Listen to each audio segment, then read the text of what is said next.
Oil pulling அது எப்படி பண்ணுறது? காலையில் எழுந்ததும் எதுவும் சாப்பிடாமல் இதயம் வளத்தை வாயில ஊத்தி நல்லா கொப்பளிக்கணும், அப்புறம் அதை துப்பிடணும். இதுதான் ஆயில் புல்லிங்.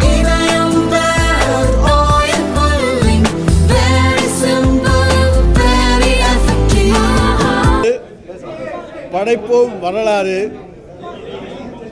2026 தேர்தலிலே 200 இலக்கு, அதன் தொடக்கமே ஈரோடு கிழக்கு என்று முழக்கமிட்டு வரும் மாண்புமிகு தமிழ்நாடு முதலமைச்சர், திராவிட மாடல் ஆட்சிக்கு சொந்தக்காரர், மாண்புமிகு தமிழ்நாடு முதலமைச்சருடைய ஆட்சியிலே எந்த ஒரு திட்டமும் தமிழகத்திலே ஒவ்வொரு குடும்பத்துக்கும் ஏதாவது ஒரு திட்டத்தினுடைய பலன் சென்று அடைந்திருக்கிறது. பலன் கிடைக்காத குடும்பமே இல்லை என்று சொல்லத்தக்க அளவுக்கு இன்றைக்கு பல்வேறு குடும்பங்களும் இந்த ஆட்சியிலே பலனை பெற்று வருவதுதான் இதற்கு ஒரு எடுத்துக்காட்டாக அமைந்திருக்கிறது. நான் 2 தினங்களுக்கு முன்னாலே பேசுகிற பொழுது கூட சொன்னேன், அண்ணா திராவிட முன்னேற்றக் கழகம் எடப்பாடி பழனிசாமியினுடைய கட்டுப்பாட்டில் இல்லை என்பதை. அதை அங்கே இருக்கின்றவர்கள் பேசிக்கொள்வதிலிருந்தே நீங்கள் தெரிந்து கொள்ளலாம். ஒரு நண்பர் என்னிடத்தில் சொன்னார், சமீபத்திலே முன்னாள் அமைச்சர் செங்கோட்டையன் அவர்கள் தன் நண்பர்களோடு பேசிக்கொண்டிருக்கின்ற பொழுது கட்சித் தலைவர் எடப்பாடி பழனிசாமி இருந்தாலும், வேலுமணியாக இருந்தாலும், தங்கமணியாக இருந்தாலும் எல்லோருமே எனக்கு ஜூனியர்கள் தான் என்று சொன்னதாக ஒரு தகவல் வந்திருக்கிறது. அதிலிருந்து அவர் எந்த அளவுக்கு ஆதங்கத்தோடு அங்கே இருக்கிறார் என்பதையும், அதே போல் அங்கே இருக்கக்கூடிய சீனியர்கள் எந்த ஆதங்கத்தோடு இருக்கிறார்கள் என்பதையும் நீங்கள் உணர்ந்து கொள்ள வேண்டும். எனவே அந்த கட்சி கலகலத்து கொண்டிருக்கிறது என்பதற்கு எடுத்துக்காட்டு தான் அண்ணா திராவிட முன்னேற்றக் கழகத்துடைய வாக்குகள் ஈரோடு கிழக்கு தேர்தலிலே முதல் முறையாக இரட்டை இலைக்கே வாக்களித்து வந்தவர்கள் முதல் முறையாக உதயசூரியனுக்கு வாக்களித்திருக்கிறார்கள் என்பதையும் நாங்கள் சொல்லியிருந்தோம். இவற்றுக்கெல்லாம் வலிமை சேர்க்கின்ற வண்ணம் இன்றைக்குமே நாங்கள் கருத்து கணிப்பில் அவ்வளவு நம்புவது கிடையாது என்று சொன்னாலும் கூட அதற்கும் ஒரு வலிமை உண்டு என்று எண்ணத்திலே அதையும் ஒரு காரணியாக பார்க்க வேண்டும். சமீபத்திலே இந்தியா டுடே பத்திரிகையும் சி ஓட்டர்ஸ் இணைந்து மூட் ஆஃப் த நேஷன் என்கின்ற ஒரு கருத்து கணிப்பை நடத்தியது.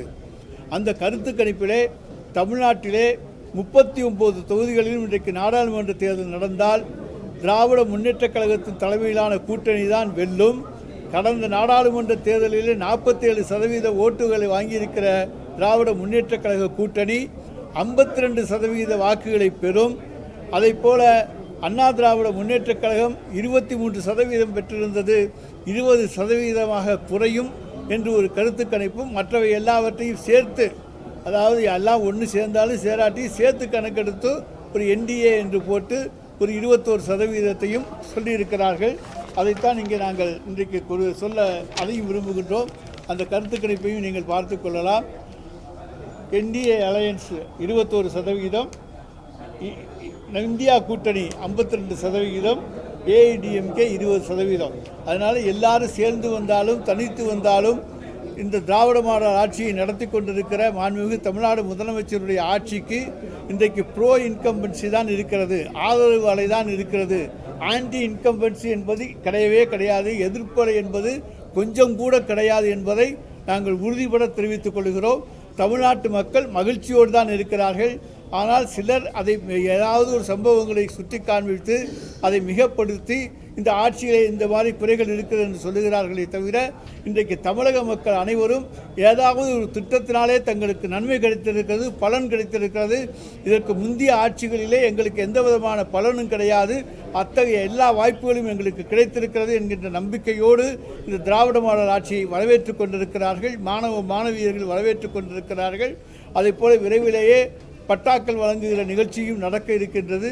எனவே அந்த அளவுக்கு தமிழக மக்களுடைய நிலைமையை புரிந்து கொண்டு அவர்களுக்கு தேவையான அனைத்து வசதிகளையும் தருகின்ற ஒரு திராவிட மாடல் ஆட்சியைத்தான் மாண்புமிகு தமிழ்நாடு முதலமைச்சர் அவர்கள் நடத்தி கொண்டிருக்கிறார்கள். அங்கே அண்ணா திராவிட முன்னேற்றக் கழக கூட்டணி கலகலத்து கொண்டிருக்கிறது என்பது 23%லிருந்து 20% அவர்களுடைய வாக்கு வங்கி சரிந்திருப்பதை எடுத்து காட்டுகிறது. எல்லா புதிய கட்சிகள் இருக்கிற கட்சிகள் எல்லாத்தையும் சேர்த்து பார்த்தாலும் அங்கே என்டிஏ என்று 21% தான் வருகிறது. எனவே எங்களை பொறுத்த வரைக்கும் 52% என்பதை இன்னும் உயர்த்துவதற்கான முயற்சியை இந்த ஓராண்டிலே எங்களுடைய மாண்புமிகு தமிழ்நாடு முதலமைச்சர் அவர்களும் துணை முதலமைச்சர் அவர்களும் மேற்கொள்வார்கள். அதன் மூலமாக தமிழகத்திலே தொடர்ந்து திராவிட முன்னேற்றக் கழக கூட்டணியுடைய ஆட்சி தொடரும். மீண்டும் தமிழகத்தை ஆளுகிற பொறுப்பை தமிழக மக்கள் எங்களுடைய தலைவர் தளபதி அவர்களிடத்தில் தருவார்கள் என்பதை தெரிவித்துக் கொள்கிறேன். சார், சிஓட்டஸ் கணக்கெடுப்பை சுட்டிக்காட்டி பேசுறீங்க. ஆமா. 2024 மக்களவைத் தேர்தலில் பாஜகவுடைய வாக்கு சதவீதம் 18% இருக்கு.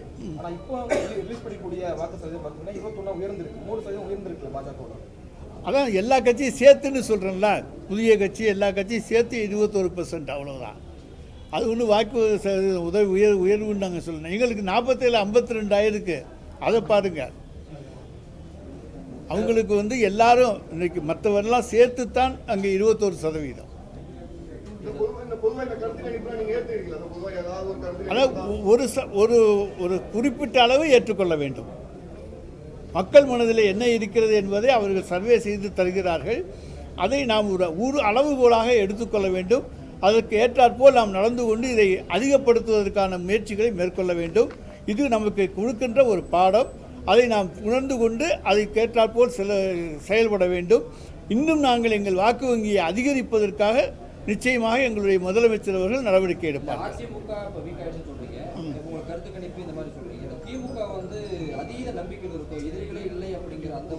எதிரிகளே இல்லை என்று நாங்கள் என்றைக்குமே சொல்லவில்லை. முன்னாள் முதலமைச்சர் மாண்புமிகு ஜெயலலிதா அவர்கள் தான் சொன்னார்கள், கண்ணுக்கு தெரிந்த தூரம் வரை எனக்கு எதிரிகளே இல்லை என்று. நாங்கள் எதிரிகள் இல்லை என்று சொல்லவில்லை. எதிரிகள் இருக்கிறார்கள், அவர்களுக்கும் வாக்கு வங்கி இருக்கிறது என்று தான் சொல்கிறோம். அந்த வாக்கு வங்கியை சேர்த்து வந்தாலும் எங்கள் வாக்கு வங்கியை அவர்கள் மிஞ்ச முடியாது. அதற்கு ஏற்றாற்போல ஒரு மக்கள் ஏற்றுக்கொள்ளக்கூடிய ஒரு ஆட்சியை, திராவிட மாடல் ஆட்சியை மாண்புமிகு தமிழ்நாடு முதலமைச்சர் அவர்கள் நடத்தி கொண்டிருக்கிறார்கள் என்று சொன்னேன்.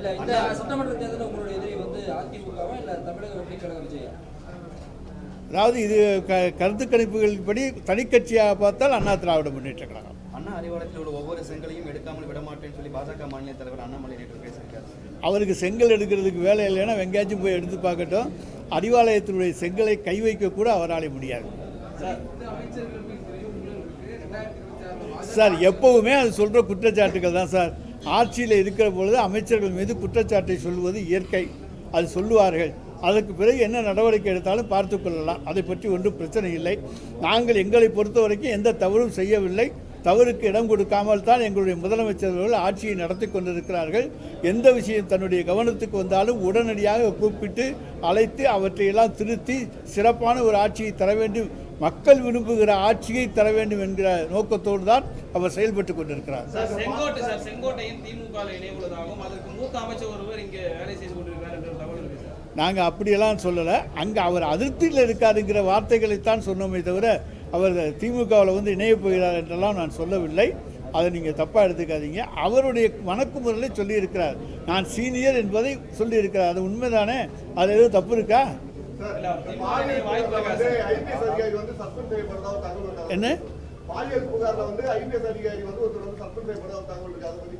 அதாவது யார் தவறு செய்தாலும் குற்றச்சாட்டப்படுவது வந்து அங்கே வந்து போதுமான ஆதாரங்கள் இருந்தால் அவர்கள் மீது நடவடிக்கை எடுக்க வேண்டும். அதுதான் சட்டம். அதை இன்றைக்கு யார் தைரியமாக வந்து சொன்னாலும் செய்யக்கூடிய ஆட்சி நடக்கின்ற காரணத்தால் தான் ஒவ்வொருவரும் வந்து புகார் கொடுக்கிறார். அது வந்து அதுக்கப்புறம் துறை ரீதியான நடவடிக்கை, சட்ட ரீதியான நடவடிக்கை எல்லாமே எடுப்பார்கள். கருத்து கணிப்புகளுக்கு வந்து இதன் மூலமா நீங்க வந்து திமுக வந்து அதிக வாக்கு சதவீதம் சொல்ற அடிப்படையில் இப்பயே கூட்டணி கட்சிகளை வந்து நீங்க சொல்றீங்களோ நம்ம தான் வெற்றி பெற போறோம், அதனால இந்த சீட் பார்கெனிங்லாம் வந்து பாத்தீங்கன்னா உங்களுடைய கட்டுப்பாடு இருக்கிற ஒரு தகவல் நீங்க சொல்றீங்க. அதெல்லாம் கிடையாது. நாங்கள் தோழமை கட்சியை எப்போதுமே மதிக்கக்கூடியவர் எங்களுடைய முதலமைச்சர்.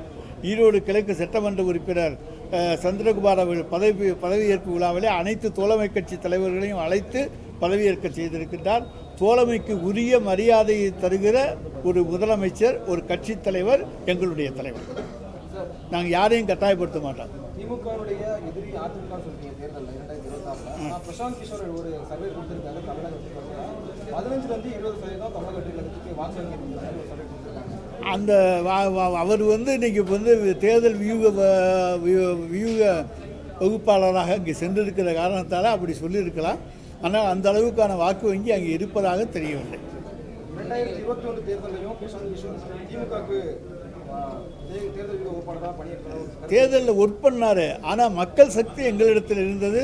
நாங்கள் அதற்கு 5 ஆண்டுகளுக்கு முன்னரே களத்தை தயார் செய்தோம்.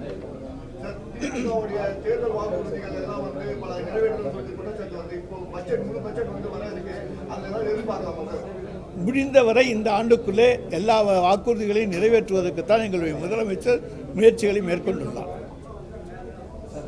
சாதிவாரி கணக்கெடுப்பு வந்து தொடர்ந்து வலியுறுத்தப்படுது. இல்லைங்க, ஜாதிவாரி கணக்கெடுப்பு என்பது சென்சஸ் மத்திய அரசினுடைய சப்ஜெக்ட். அவங்க எடுத்தால் அது ப்ராப்பராக இருக்கும். நாம் ஜாதிவாரி கணக்கெடுப்பை எடுத்தோமையானால் அதற்கு உண்டான சட்ட வலிமை கிடையாது. அதனால் பல பிரச்சனைகள் தான் எடுக்குமே தவிர அதுக்கு சட்டபூர்வமான இது கிடையாது. எனவே தான் ஒன்றிய அரசை ஜாதிவாரி கணக்கெடுப்பை எடுங்கள், சென்சஸை நடத்துங்கள் என்று நாங்கள் வலியுறுத்துகிறோம். ஜாதிவாரி கணக்கெடுப்புக்கு நாங்கள் எதிரிகள் அல்ல. நாங்கள் எடுப்பது சட்டப்படி பூர்வீகமாக செல்லாது. சாதிவாரி கணக்கெடுப்பு எடுத்து வச்சுக்கிட்டு என்ன பண்ணுறது? அதை இம்ப்ளிமெண்ட் பண்ண முடியாது. யாரு கோர்ட்டுக்கு போனாங்கன்னா செல்லாது. பிரசாந்த் கிஷோர் ஏற்கனவே திமுக பணி செஞ்சிருக்காரு.